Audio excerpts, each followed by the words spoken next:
Pessoal, agora nós vamos para a parte de propagação de calor 2, nós vamos falar de convecção. Nós falamos anteriormente de condução, que é a transferência de calor por meio de um material, por meio de choques das moléculas. Agora, a convecção, ela vai ser a transferência de calor em fluidos, ou vai acontecer no ar, no meio gasoso, ou vai acontecer no líquido, tá? Não tem agora meio material. Essa convecção, então, ela acontece da seguinte maneira, pessoal. Quando você, por exemplo, começa a aquecer uma água, a parte que está embaixo está mais fria. Quando você começa a aquecer na chama, ela começa a esquentar. Esquentando, ela fica menos densa e, portanto, mais leve. Aí ela sobe. Subindo, ela tem que...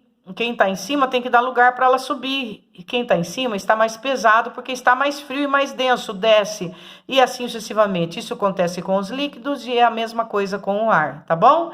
Vamos então caminhar por sobre essa teoria da convecção.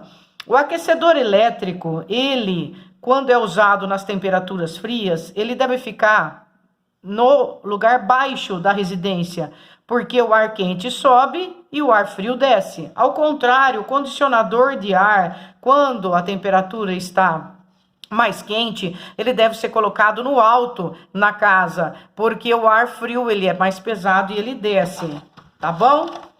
A geladeira, o congelador é colocado em cima, porque o ar frio é mais pesado, ele desce. Não se deve fechar as prateleiras com rendinhas, toalhinhas, porque atrapalha a convecção na geladeira. Antigamente, as pessoas mais antigas colocavam plásticos, toalhinhas de plástico nas grades para separar as fases da geladeira e isso dificulta, tá? Então deve-se ficar livre os alimentos também, deve deixar as grades livres para que o ar circule no interior da geladeira e não gaste tanta energia, porque ele vai com mais facilidade. Assim também atrás da geladeira, deve-se limpar de gordura aquelas grades para facilitar o trabalho da mesma. Olha de novo a nossa brisa marítima e brisa terrestre, como ela funciona. A brisa marítima ela acontece durante o dia. Lembra que nós conversamos que a água ela tem aquele calor específico maior, ela demora mais para resfriar, não é? Aí como ela ficou ali esfriando a noite inteira, durante o dia ela manda um arzinho frio, é a brisa marítima para a terra. Isso acontece durante o dia todo. Quando chega a noite, a água ela está aquecida, aí nós vamos ter a brisa terrestre, o arzinho frio vem da terra na direção do mar, tá? Então vamos acompanhar aqui, pessoal, ó. À beira-mar, a areia tem calor específico sensível muito menor do que a água, tá? Ó, a areia tem calor específico menor do que a água e se aquece mais rapidamente que a água, tá? A areia se aquece mais rapidamente que a água porque o calor específico da areia é menor que o calor específico da água durante o dia e se resfria mais rapidamente durante a noite. Então, ele tá falando que a areia, ela se aquece mais rapidamente durante o dia e demora mais para esfriar durante a noite. Esfria, isso é o mar. A areia, ela esfria mais rápido e aquece mais rápido. Durante o dia, o ar próximo da areia fica mais quente do que o restante e sobe, dando lugar a uma corrente de ar de água para a terra. É o vento que durante o dia sopra do mar para a terra. Isso se chama brisa marítima. Isso se chama brisa marítima. O que é brisa marítima? Brisa marítima é o ar que está próximo à areia, que sopra do mar para a areia, tá? Agora, à noite, ao contrário. À noite, o ar próximo da superfície da água se resfria menos. Com isto, fica mais quente que o restante. E sobe, dando lugar a uma corrente de ar. Ele sobe porque ele é mais quente. O ar quente é mais leve, é menos denso. Ele sobe. E é o vento que durante a noite sopra da terra para o mar, é a brisa terrestre. Então, durante a noite, a brisa se chama brisa terrestre e ela sopra da terra para o mar. Durante o dia, a brisa marítima do mar para a terra. Tudo isso porque o mar demora mais para se esfriar e para se esquentar, tá? Então, durante o dia, ele vai mandando água, o ar frio para a terra, tá? Porque ele demorou para se esfriar. E durante a noite, ele se aqueceu durante todo o dia, à noite é a terra que manda o arzinho frio para o mar. Resumindo, o aquecedor do ambiente, ele deve ficar em cima, o aquecedor do ambiente deve ficar embaixo, o ar-condicionado em cima, e aqui a água sendo aquecida, ela esquenta embaixo, sobe, e lá em cima tem que dar lugar, desce, assim sucessivamente. Isso é o aquecimento por condução. Muito bem. Agora vem os exercícios, tá? Aqui tem mais um exercício da brisa marítima e brisa terrestre. Vamos ler para a gente gravar essa teoria aqui. Numa área da praia, a brisa marítima é uma consequência da diferença do tempo no aquecimento do solo e da água, apesar de ambos estarem submetidos às mesmas condições de irradiação solar. No local, no solo, que se aquece mais rapidamente, o ar fica mais quente e sobe, deixando uma área de baixa pressão, provocando deslocamento do ar da superfície que está mais fria, tá? De dia nós temos a brisa marítima, que é o arzinho frio do mar para a terra, e de noite a brisa terrestre, que é o arzinho frio da terra para o mar. À noite ocorre um processo inverso ao que se verifica durante o dia. Como a água leva mais tempo para esquentar de dia, mas também leva mais tempo para esfriar à noite, o fenômeno noturno brisa terrestre pode ser explicado da seguinte maneira: o ar está sobre a água e se aquece mais. O ar está sobre a água e se aquece mais. Ao subir, deixa uma área de baixa pressão, causando um deslocamento. Ele se aquece e sobe. Ele deixa um local de baixa pressão, causando deslocamento de ar do continente para o mar. Isso se chama brisa terrestre, tá? A alternativa A está correta, portanto, o ar está sobre a água, se aquece mais, ao subir deixa uma área de baixa pressão, causando deslocamento de ar do continente para o mar, tá? O ar que está sobre o mar, ele está mais quente, ele sobe e o ar da terra vai para o mar. Isso é brisa terrestre. 8, nós temos aqui: atualmente a energia solar está sendo muito utilizada em sistemas de aquecimento de água. Nesse sistema, a água circula entre um reservatório, eu de cima aqui chama reservatório, é a água circulando entre um reservatório e um coletor de energia solar.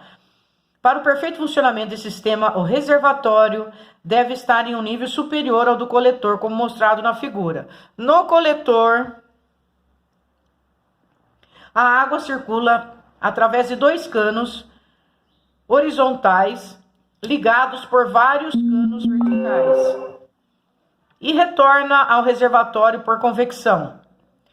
Estão representadas algumas formas de se conectar o reservatório ao coletor. As setas indicam o sentido da circulação da água. Assinale a alternativa em que estão corretamente representados os sentidos de circulação da água e a forma mais eficiente para se aquecer toda a água do reservatório. Muito bem. Gente, aqui está o coletor e aqui está o reservatório. O reservatório, ele é um coletor de energia solar, né? Então, o que está acontecendo aqui? Aqui, o coletor de energia, ele vai aquecer, né? Aquecendo, o ar sobe, né? O ar sobe e vai para o reservatório.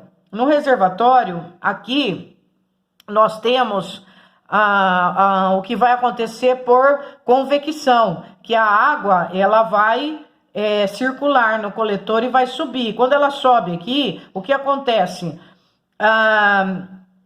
Tem a parte dela fria que está mais pesada, né? Está embaixo, né? Como ela é mais pesada, ela tem que descer. Então, eu fico entre a alternativa D e a alternativa... alternativa C e a alternativa D. A diferença que tem esses dois, olha, o que acontece? Aqui tá em cima porque o coletor, ele tá quente. O ar mais quente, ele fica leve, então ele sobe, tá? Aí ele tem que sair por aqui. E olha aqui, ele tá embaixo, né? Não dá para sair embaixo. Ao passo que aí ele sobe e vem no reservatório. O reservatório vai ser aquecido, ele tá frio. Se ele tá frio, ele tá mais pesado, ele desce, tá vendo? Então tem que ter aqui o lugar para ele voltar e não em cima. Por isso que é a alternativa D, a letra 8. A letra 9, nós voltamos para a brisa marítima e a brisa terrestre. A história de que de dia sopra o ar do mar para a terra, e à noite sopra o ar da terra para o mar. Por isso o nome brisa marítima e brisa terrestre, tá? E aí ele vai falar isso pra gente. Durante o dia, o ar próximo à areia da praia se aquece mais rapidamente do que o ar próximo à superfície do mar. Desta forma, o ar aquecido do continente sobe e o ar mais frio do mar desloca-se para o continente, formando-se a brisa marítima. Então, o que é brisa marítima? É o ar frio saindo da praia e indo para a terra, porque a praia demora mais para esquentar e mais para esfriar. À noite, o ar sobre o oceano permanece aquecido mais tempo do que o ar sobre o continente e o processo se inverte, ocorre então a brisa terrestre. Dentre as alternativas, indique aqui explica corretamente o fenômeno apresentado. É um exemplo de convecção térmica e ocorre pelo fato de a água ter um calor específico maior do que o da areia. Desta forma, a temperatura da areia se altera mais rapidamente. Tá correto a letra A, né? Não é condução térmica, não é radiação térmica, tá? É convecção, tá? E aqui tá falando que a água tem um calor específico menor, não é menor, ele é maior. O 10º, uma das maneiras de dividir a atmosfera é em camadas, umas sobre as outras, onde a temperatura varia com a altitude. De acordo com o gráfico abaixo, a troposfera, onde vivemos, concentra quase 90% de todo o ar da atmosfera e nela a temperatura varia aproximadamente de 5 a 7 graus Celsius para cada quilômetro. A região mais alta da troposfera é a tropopausa. E a partir daí temos a estratosfera, onde viajam os aviões comerciais fugindo da instabilidade. Então aqui vai ter menos convecção, é correto afirmar. Na troposfera, o ar é frio na superfície e vai ficando cada vez mais quente com o aumento da altitude. Na estratosfera, observa-se que, à medida que a temperatura aumenta, a pressão atmosférica também aumenta. A possibilidade de se formarem correntes de convecção na troposfera é maior do que na estratosfera. Na estratosfera, ele fala que vai ficar estabilizado, então não vai ter troca, não vai ter convecção, porque não tem diferença de temperatura, não é verdade? Então, ficamos com a letra C. A possibilidade de se formarem correntes de convecção é onde tem mais diferença de temperatura, ou seja, na troposfera, que é maior que na estratosfera. Misericórdia. Aí, aqui é para os meus amores, tá? Não tem, tá tudo certinho, eu dei uma passada por ele, facinho, vocês dão uma olhada aí nos exercícios do Enem. Vou falar com vocês agora sobre irradiação. O que é irradiação térmica? Irradiação térmica agora vai ser a transferência de calor sem contato físico, não tem nem fluido e nem sólido, tá? A condução térmica foi exemplo da transmissão de calor através dos sólidos ou por meio dos sólidos. Aí a convecção foi a transmissão do calor por meio de fluidos, ar e a parte gasosa e a parte de líquidos, fluidos. Agora, a irradiação térmica, ela vai acontecer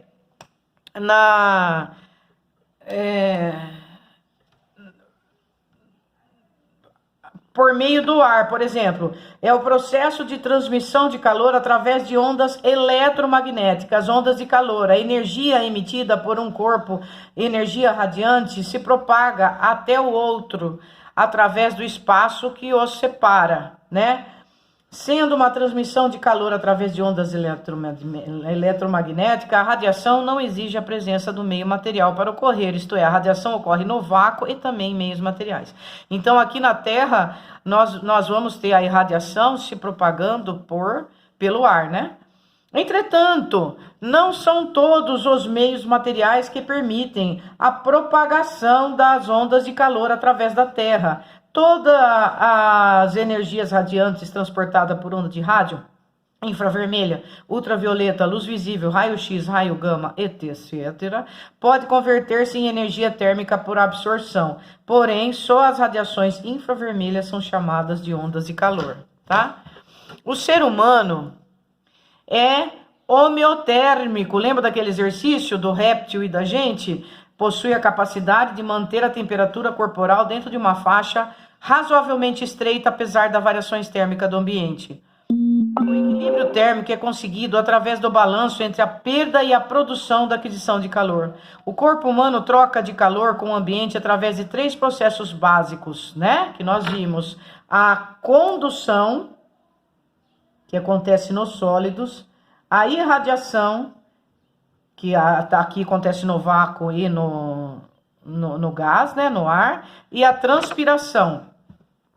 Este último processo constitui a ferramenta básica do organismo para a manutenção de uma temperatura corporal aproximadamente constante.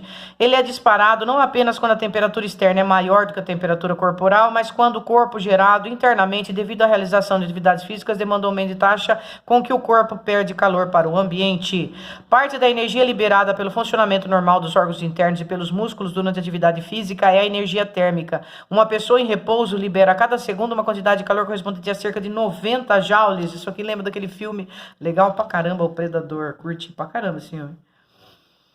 Todo bom absorvente é bom emissor de calor. Todo bom refletor é mau emissor de calor. Corpos negros. Gente, lembra da história da gente não usar camiseta preta porque ela absorve mais energia e a gente sente mais calor no verão, e a branca, em vez dela absorver, ela reflete toda a energia.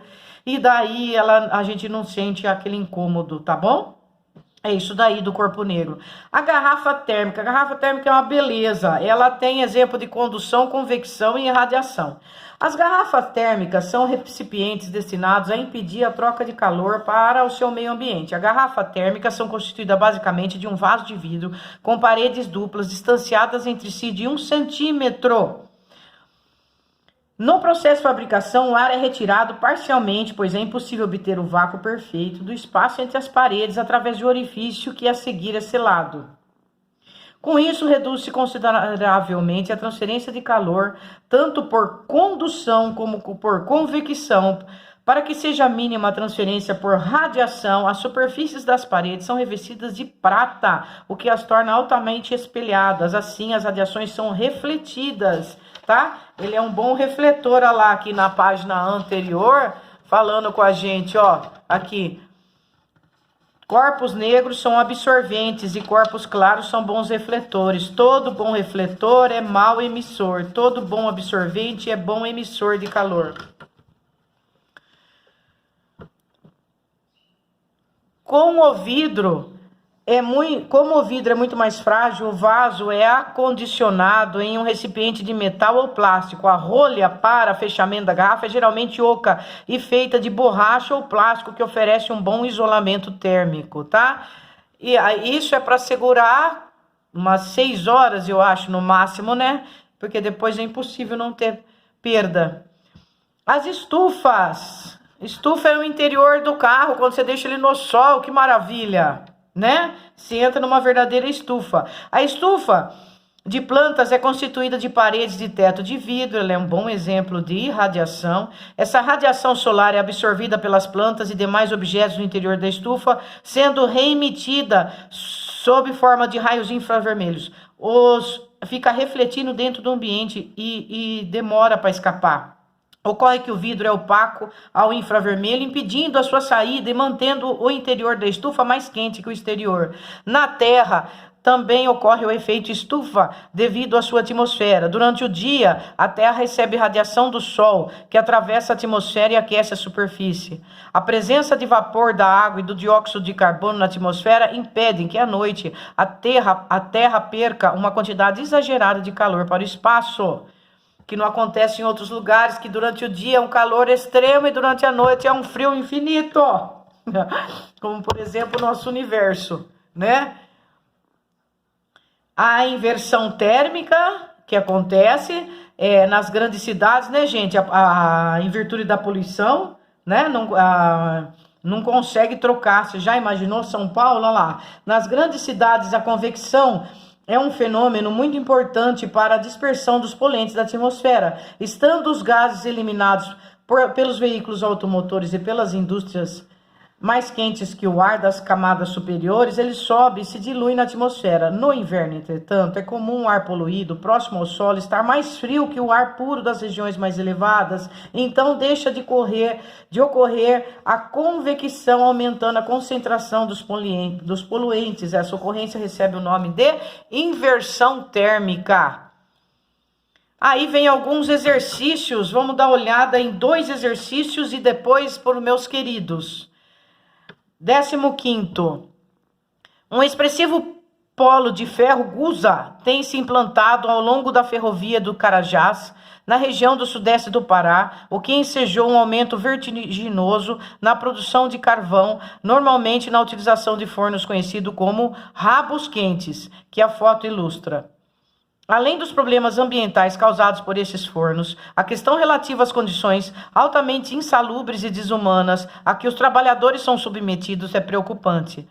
A enorme temperatura a que chegam tais fornos propaga uma grande quantidade de calor que os corpos dos trabalhadores que exercem suas atividades no seu entorno. Com base nessas afirmações referidas no texto, analise as seguintes afirmações. Primeiro, o gás carbônico emitido pelos fornos é um dos agentes responsáveis pelo aumento do efeito estufa na atmosfera, correto? Nas paredes do forno, o calor se propaga pelo processo de convecção, não, é irradiação. O calor atinge o trabalhador e se propaga predominantemente através do processo de irradiação. Sim, o calor se propaga pelo processo da radiação, correto? O deslocamento das substâncias responsáveis pelo efeito estufa é consequência da propagação de calor por condução. O efeito estufa é irradiação. O efeito estufa é um exemplo de irradiação. A alternativa correta é a letra B.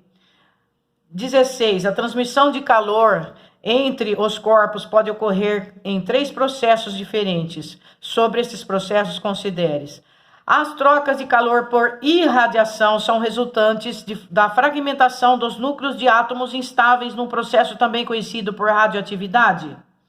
A condução térmica é o processo de transferência de calor de um meio ao outro através das ondas eletromagnéticas.